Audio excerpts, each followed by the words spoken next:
ক্ষমতা এসেছে এটি বাংলাদেশকে একটি পঙ্গু ব্যর্থ রাষ্ট্র করার জন্য একটি আন্তর্জাতিক চক্রান্তের অংশ হিসেবে তারা ক্ষমতা এসেছে। সেখানে 2004 সালে আন্তর্জাতিক গণমাধ্যমগুলো বাংলাদেশকে দক্ষিণ এশিয়ার ইমার্জিং টাইগার হিসেবে পত্রিকার হেডলাইন করে নিউজ করেছিল, যেখানে সামরিক স্বৈর শাসক এরশাদের পতনের পরে 90 সালে একটা গণতান্ত্রিক ধারার সূচনা ঘটেছিল। যখন সেই 91 থেকে 2006 সাল পর্যন্ত মোটামুটি ভাবে, একেবারে স্পষ্টভাবে নয়, একেবারে পরিপূর্ণভাবে নয়, তারপরেও যে মোটামুটি ভাবে সাংবিধানিক ভাবে যে ভোটগুলো হয়ে আসছিল, নির্বাচনগুলো হয়ে আসছিল, বাংলাদেশের অর্থনীতি একটি ভালো দিকে যাচ্ছিল। বাংলাদেশ শুধু দক্ষিণ এশিয়ার মধ্যেই নয়, আন্তর্জাতিক অঙ্গনে একটি তাক লাগানো রাষ্ট্র হিসেবে আবির্ভূত হয়েছিল। তখনই যারা বাংলাদেশকে ব্যবহার করতে চায়, বাংলাদেশকে দমিয়ে রাখতে চায়, তখনই তারা বাংলাদেশের গণতন্ত্রের এই অগ্রযাত্রাকে ব্যাহত করার জন্য, এই গণতন্ত্রের অগ্রযাত্রাকে ধ্বংস করার জন্য একটা অশুভ পরিকল্পনা নিয়ে আগানো। সেই অশুভ পরিকল্পনার ফল ছিল 111-এর এই কুখ্যাত মঈনুদ্দিন ফখরুদ্দিনের সরকার। সেই কুখ্যাত মঈনুদ্দিন ফখরুদ্দিনের সহযোগী হিসেবে ক্ষমতা এসেছেন বর্তমানে সেই আন্তর্জাতিক কুচক্রীদের দ্বারা পরিচালিত বর্তমানের আওয়ামী লীগ সরকার। সে কি করেছে আপনাদেরকে প্রত্যেকটি ঘটনাক্রমে বুঝতে হবে। সেনা বিদ্রোহের, বিডিআর বিদ্রোহের নামে সেখানে 57 জন সেনা অফিসারকে হত্যা করা হয়েছে। হেফাজতে আলেম ওলামাদেরকে হত্যা করা হয়েছিল, এটিও ছিল ওই পরিকল্পনার একটি অংশ। সংবিধান থেকে তত্ত্বাবধায়ক সরকার ব্যবস্থা তুলে দিয়ে আমৃত্যু ক্ষমতায় থাকার জন্য তারা এই যে স্থানীয় সরকার নির্বাচন দলীয় প্রতীকে দেওয়ার মাধ্যমে তাদের যে একটা রাজনৈতিক তাণ্ডব, এই দুর্বৃত্তপনা শুধু জাতীয় রাজনীতিতে ক্ষান্ত রাখেনি, এটি একেবারে সেই টেকনাফ থেকে তেঁতুলিয়া, রূপসাগরে, পাথুরিয়ার গ্রামগঞ্জে ছড়িয়ে দিয়েছে, যার মাধ্যমে আজকে দেলোয়ার বাহিনী, সাদ্দাম বাহিনী, ওই যে আপনি মোহাম্মদপুরের কুখ্যাত কাউন্সিলর যাকে ঢাকার সুলতান নামে অনেক অভিযোগ করছেন, সেই রাজীব কিংবা এই যে যুবলীগের ক্যাসিনো সম্রাটটা, এরা আকাশ ঘুরে আসে নাই, মাটি ভেদ করে উপরে আসে নাই, এরা সব সরকারের তৈরি। সরকার ক্ষমতায় থাকার জন্য এদেরকে তৈরি করেছে। আরেকটি কথা একেবারে স্পষ্ট ভাষায় বলতে চাই, আজকে আপনারা দেখেছেন না বিভিন্ন জায়গায় অগ্নিসংযোগ ঘটছে, জঙ্গি হামলা নাটক হচ্ছে, বিমান ছিনতাইয়ের নাটক হচ্ছে, প্রত্যেকটি ঘটনা সরকার ঘটাচ্ছে। আজকে যখন এখানকার ইসলামী দলগুলো, আমি বলবো তাদের মধ্যে মডারেট চিন্তা আমরা দেখেছি তাদের কার্যক্রমে, তারা যখন রাজপথে সোচ্চার হয়েছে, তখন এই সরকার তাদেরকেও জঙ্গি জামাত শিবির ট্যাগ দিয়ে তাদেরকেও রাজনীতি থেকে দূরে রাখার একটা পায়তারা করছে। কিন্তু সরকার সফল হবে না যদি আমরা ঐক্যবদ্ধ থাকতে পারি। আমি আমাদের ছোট্ট নেতা কমরেড সাইফুল হক ভাইয়ের বক্তব্যের শেষ অংশ এসে শুনেছিলাম যে আমরা বারবার আহ্বান জানাচ্ছি যে আমরা যতদিন বিভাজিত থাকবো ততদিন এই স্বৈর শাসনের মশলা দীর্ঘায়িত হবে, এদের রাজত্ব আরো দীর্ঘায়িত হবে। সুতরাং আপনার আমার যদি তারতম্য বা পার্থক্য থেকেও থাকে, আজকে একটা দাবি ঐক্যবদ্ধ হন যে বাংলাদেশে গণতন্ত্র পূর্ণ প্রতিষ্ঠা করবে। একটা দাবি ঐক্যবদ্ধ হন যে আমরা বাংলাদেশকে একটি গণতান্ত্রিক রাষ্ট্রে পরিণত করব। সেই রাষ্ট্রের দাবিতে আমি মনে করি যে আজকে দলমত নির্বিশেষে আমাদেরকে ন্যূনতম কর্মসূচির ভিত্তিতে অন্তত সকলকে এখন রাজপথে নামতে হবে। প্রেস ক্লাব ইনডোর আলোচনা করে এখন আর খুব একটা ইতিবাচক কাজ হবে না, কারণ এই সরকার আপনারা দেখতে পেয়েছেন যে একজন সেনা কর্মকর্তা, নৌবাহিনীর কর্মকর্তা, কাউকে তো সরকারি দলের নেতা কর্মীরা ছাড় দিচ্ছেন।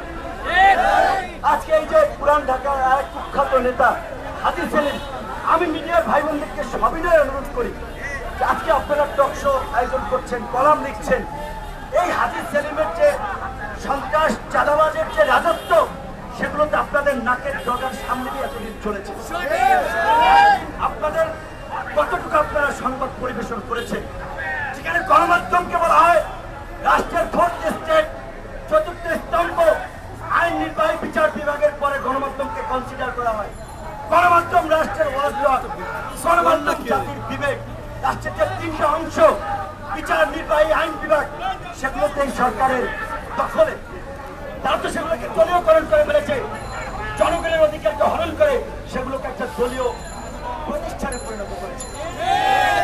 আমরা মনে করি যে গণমাধ্যমের বন্ধুরাও আজকে আমাদের সাথে এই গণতান্ত্রিক আন্দোলন সংগ্রামে সামিল হয়ে সঠিক সত্য নিউজগুলো তুলে ধরে মানুষকে ঐক্যবদ্ধ করতে সহযোগিতা করবে। আজকে আমরা বারবার বলেছিলাম, এই ঢাকায় আন্দোলন করতেছেন এই গুলিস্তানের চৌধুরী আলম কিংবা ইলিয়াস আলী, তাদেরকে যে গুম করা হয়েছিল, আমরা ইলিয়াস আলী কিংবা চৌধুরী আলম ব্যক্তিকে সেটি আমরা বিবেচনা করছি না, কিন্তু তখন আমরা প্রতিবাদ করি, কারণ আমরা ভেবেছিলাম বিএনপি নেতাদের খুন করছে, আমার তো কিছু করছে না। কিন্তু আজকে সাংবাদিক কাজলের কথা আমরা বিভিন্ন জায়গায় বলেছি, বলবো, দেখেছেন তো তাকে কিভাবে তুলে নিয়ে একেবারে ইন্ডিয়ার বর্ডারে পাঠিয়ে দিয়েছে। এই ঘটনাগুলো তো অহরহ ঘটছে। আজকে মাহমুদুর রহমান মান্না, তিনি একজন সিনিয়র রাজনীতিবিদ, তার প্রোগ্রামে কখনো তো মন্ত্রী না প্রতিমন্ত্রী, তাদের পরিচয় জানানো কখনো আমি প্রয়োজন বোধ করি নাই। আর যারা জনগণের ভোটের ম্যান্ডেট নাই, যারা জনগণের ভোটে নির্বাচিত অবৈধ স্বৈরাচার, তাদের পরিচয় আমি কি খুঁজবো? আমি পরিচয় খুঁজি না তিনি মন্ত্রী না প্রতিমন্ত্রী। আমরা পেপার পত্রিকায় দেখেছি সেই গোলাম দস্তগীর গাজী, তার বাসা থেকে ছাত্রলীগ যুবলীগের নেতা কর্মীরা রামদা লাঠিচুড়া হকিস্টিক নিয়ে এসেছিল, একটা পারিবারিক অনুষ্ঠানে সেখানে হামলা চালিয়েছিল। মান্না ভাইয়ের মতো সিনিয়র মানুষ যদি আক্রান্ত হয়, আমরা তো অসংখ্যবার আক্রান্ত হয়েছি। তো আমি বারবার যেটা বলেছিলাম, আজকে ইরফান সেলিম নৌবাহিনীর লেফটেন্যান্ট ওয়াসিমের দুটি দাঁত ভেঙেছে বিদায় সরকারের বারে হয়ে গিয়েছিল যে যেভাবে পুলিশ সেনাবাহিনী মারছে, আওয়ামী লীগ নৌবাহিনী কিংবা ইউএনওদেরকে মারছে, সেক্ষেত্রে একটা জনগণের ক্ষোভ বিস্ফোরিত হতে পারে। একই সাথে তারা যে স্টেট মেশিনারি, রাষ্ট্রযন্ত্র, রাষ্ট্রীয় বাহিনীগুলোর মাধ্যমে যে এতদিন ক্ষমতায় ছিল, তারা বিপক্ষে চলে যেতে পারে। তড়িঘড়ি করে আইওএস দেখানোর জন্য হাজী সেলিমের বাসায় অভিযান চালানো। তার অপরাধ ছিল লেফটেন্যান্ট ওয়াসিমকে মারধর করেছে, তার বাসায় অভিযান চালিয়ে তাকে ভ্রাম্যমাণ আদালতে মামলায় মাদক এবং ওয়াকিটকির আঘাতে 1 বছর কারাদণ্ড দিয়েছে। ওয়াসিমের মামলায় কিন্তু তাকে শুরুর দিকে গ্রেপ্তার করেনি। ঘটনা ঘটেছে রাতে, মামলা হয়েছে ভোর 8:45। এতক্ষণ তারা সিদ্ধান্তহীনতায় ছিল যে হাজী সেলিমের মতো একজন কুখ্যাত লোককে, আওয়ামী লীগের রাশিয়ার বাহিনীকে তারা এই মুহূর্তে গ্রেপ্তার করবে কিনা। সরকার কিন্তু স্বেচ্ছায় গ্রেপ্তার করেনি, চাপে গ্রেপ্তার করেছে। ওই যে আপনার ক্যাসিনো সম্রাটদেরকে এর আগে রাজীব তাদেরকে যে ধরেছে, তারা কিন্তু জেলখানায় একেবারে রাজার হালে আছে। আপনার পেপার পত্রিকা দেখেছেন না, টাঙ্গাইলের হত্যা মামলার আসামি সাংসদ আমানত একাধিকবার পৃথিবীতে বঙ্গবন্ধু শেখ মুজিব মেডিকেল বিশ্ববিদ্যালয়ে এসে থাকেন, বার্ডেমে থাকেন, জানা গেছে তার কোনো রোগ নেই, সেখানে তারা আয়েসি জীবনযাপন করছে, ওখান থেকে রাজনৈতিক কর্মকাণ্ড লিড করছে। সরকার জনগণের দৃষ্টিকে ভিন্ন খাতে নেওয়ার জন্য, জনগণকে একটা আইওএস দেখানোর জন্য মাঝে মাঝে কিছু ঘটনাকে কেন্দ্র করে একটু নড়ে চড়ে বসে। সারা দেশে আলোচনার ঘটনা ছিল কি? ধর্ষণের মহামারী, ছাত্রলীগ যুবলীগের ধর্ষণের মহামারী। তারপরে কি ছিল? দ্রব্যমূল্যের ঊর্ধ্বগতিতে জনজীবন বিপর্যস্ত। তার আগে কি ছিল? সেনাবাহিনীর একজন মেজর প্রধানমন্ত্রী নিরাপত্তা নিয়োজিত ছিল, তাকে খুন করা হয়েছে। কিন্তু একই শুধু দেখেন, সমস্ত টিভি চ্যানেল, পেপার পত্রিকা, মিডিয়া পাবলিক সেন্টিমেন্ট ঘুরিয়ে দিয়েছে হাজী সেলিম এবং ইরফান সেলিম। প্রত্যেকটা স্বৈরাচার ফ্যাসিবাদী সরকারের এটা একটা কৌশল, জনগণের দৃষ্টিকে ভিন্ন খাতে প্রবাহিত করার জন্য নানান ধরনের অঘটন ঘটায়। সে কারণেই বলছি, অনেকগুলো পরিকল্পিত ঘটনা সরকার ঘটাচ্ছে। সুতরাং সরকারের ছুড়ে দেওয়া ইস্যুতে আমরা আমাদেরকে ব্যস্ত থাকলে চলবে না।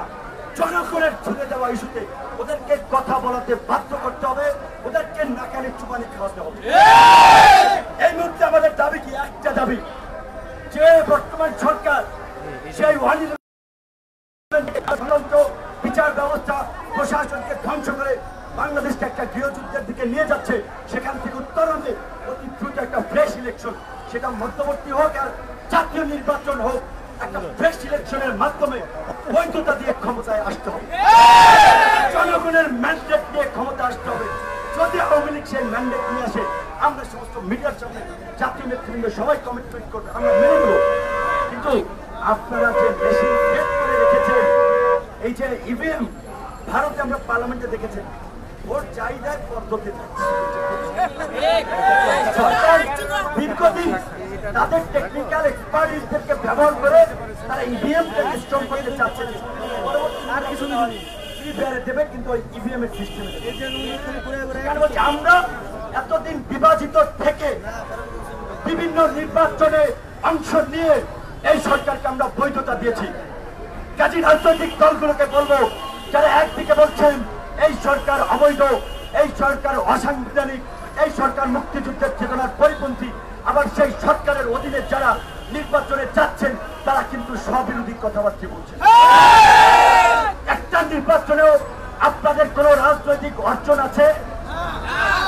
ফলাফল ছিল। কিন্তু আমি বলবো আপনাদের অর্জন হয়েছে, আপনাদের নেতা কর্মীরা আহত হয়েছে, নিহত হয়েছে, মামলায় জেলখানায় গিয়েছে। নির্বাচনে উচিলায় আপনারা রাজনৈতিক শোডাউন দিয়ে লাভ নেই, রাজনৈতিক অ্যাচিভমেন্ট জিরো। আজকে জনগণ মুখিয়ে আছে, একটা গণ আন্দোলন চায়। সেই আন্দোলনের নেতৃত্ব যদি আমরা দিতে এখন ব্যর্থ হই, তাহলে এই সরকারের যে দুর্বলতা ছিল তারা সেগুলোকে আরো পাকাপোক্ত করে, যেভাবে স্টেট মেশিনারিকে ব্যবহার করে এতদিন ক্ষমতা আছে, তারা তখন বাংলাদেশকে চায়নার মতো ওয়ান পার্টি স্টেটে পরিণত করবে। আমরা বলছি পালিয়ে যায়নি, প্রত্যেকটা হামলার সময় কখনোই নেতা কর্মীদের রেখে পালিয়ে যায়নি। রাজপথে মৃত্যুকে আলিঙ্গন করার জন্য স্টেট দাঁড়িয়েছিলাম। চাকসু ভবনে হামলা হয়েছে, কারো বিচার হয়েছে? বিচার হয়নি। মান্না ভাইয়ের উপরে হামলা হয়েছে, বিচার হবে কিনা আমরা জানি না। আমরা বলছি যে আজকে ইশরাক ভাইয়ের উপরে হামলা হয়েছে, অন্যান্য নেতৃবৃন্দের উপর অনেকবার হামলা হয়েছে, কারো কিন্তু বিচার হয়নি। আপনি আমি মেরে ফেললে বিচার হবে না। ওই ওয়াসিম, আমি তো সেনাবাহিনীর লেফটেন্যান্ট না, ইশরাক তো সেনাবাহিনীর অবসরপ্রাপ্ত মেজর না, মান্না ভাই তো পুলিশের ঊর্ধ্বতন কোনো কর্মকর্তা না যে তিনি যুবলীগ তার সাথে দুর্ব্যবহার করলে মন্ত্রী পর্যায়ে কর্মকর্তারা সরি প্রকাশ করবে। তারা জনগণের সাথে তাদের সম্পর্ক নাই, জনগণের যে তাদের প্রয়োজন নেই ক্ষমতা থাকে, তারা এটা মনে করে। সে কারণে আজকে যদি জনগণের অধিকার প্রতিষ্ঠা করতে চান, একটা জনগণের আন্দোলন বা গণ আন্দোলন গড়ে তুলতে হবে। এখানে জাতীয় নেতৃবৃন্দ আছেন, আরো যারা ছিলেন, তাদের প্রতি আমি একটা কথা অনুরোধ করতে চাই, আমরা এই অবৈধ স্বৈর শাসনের অবসান চাই। তার মানে যে একজনকে চেয়ার থেকে সরিয়ে আরেকজনকে চেয়ারে বসানোর লোক।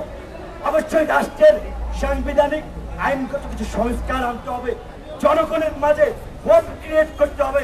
কেন জনগণ আমার সাথে রাজপথে আন্দোলনে নামবে? জনগণের লাভটা কি? কেন জনগণের প্রয়োজনীয়তা রয়েছে? সেজন্য গণতন্ত্রকে কিভাবে প্রাতিষ্ঠানিক রূপ দেওয়া যায় সেটা নিয়ে আপনারা কিছু দাবিটা উপস্থাপন করেন। কিভাবে সংসদকে ৭০ নম্বর অনুচ্ছেদ বাতিল করে কার্যকর করা যায় সেটাকে আপনারা কিছু কথা বলেন। মানুষের সামনে ভোট ক্রিয়েট করেন। কিভাবে প্রধানমন্ত্রীর এককেন্দ্রিক ক্ষমতার অবসান ঘটিয়ে প্রধানমন্ত্রী রাষ্ট্রপতির ক্ষমতার ভারসাম্য স্থাপন করা যায় সেই বিষয়ে আপনারা আলোচনা করেন, জাতির সামনে আপনাদের স্পষ্ট দাবিটা উপস্থাপন করেন। এবং সর্বশেষ একটা কথাই বলবো, বর্তমান সরকারকে আপনারা যদি সসম্মানে যেতে চান, আপনারা একটা অবাধ সুষ্ঠু নিরপেক্ষ নির্বাচনের আয়োজন করেন। আর যদি আপনারা দুর্ভাগ্য বরণ করে নিতে প্রস্তুত থাকেন, আমরাও আপনাদের সেই দুর্ভাগ্য আপনাদের হাতে ধরিয়ে দিতে আমরা নির্বাচন দিতে হবে। সেটা তত্ত্বাবধায়ক সরকার ব্যবস্থা সংবিধানে পুনঃস্থাপন করে হোক, কিংবা রাজনৈতিক দলগুলোর সাথে আলাপ আলোচনা করে একটি নির্বাচনকালীন নিরপেক্ষ সরকার গঠন করে হোক, যে নামেই হোক না কেন নির্বাচন দিতে হবে। এইটা এই দেশের জনগণের দাবি। এই মুহূর্তে এই দেশের অক্সিজেন। সেই গণতান্ত্রিক নির্বাচন না হলে বাংলাদেশ একটি ব্যর্থ অকার্যকর রাষ্ট্রে পরিণত হবে। আন্তর্জাতিক শক্তি একটা হাতের পুতুলে পরিণত হবে। কাজী জনগণের প্রতি শেষ আহ্বান যে আজকের বক্তব্য শেষ করব। আওয়ামী লীগ, বিএনপি, জামাত, জাতীয় পার্টি কে কি করলো সেটি এখন হিসাব কষার সময় নেই। আমার আপনার নিজের তাগিদেই আজকে দেশের স্বার্থে, জনগণের স্বার্থে একটা গণ আন্দোলনের জন্য প্রস্তুত হতে হবে। আবারও বলছি, আগেও বলছি, আপনারা প্রস্তুতি নিন। কেউ না কেউ হ্যামিলিয়নের ফাঁসিওয়ালা হয়ে ফাঁসি বাজিয়ে দেবে। আপনারা যখন তাকে রাজপথে নেমে আসুন। আসো, অনেক কথা বলেছি, ধন্যবাদ। বন্ধুরা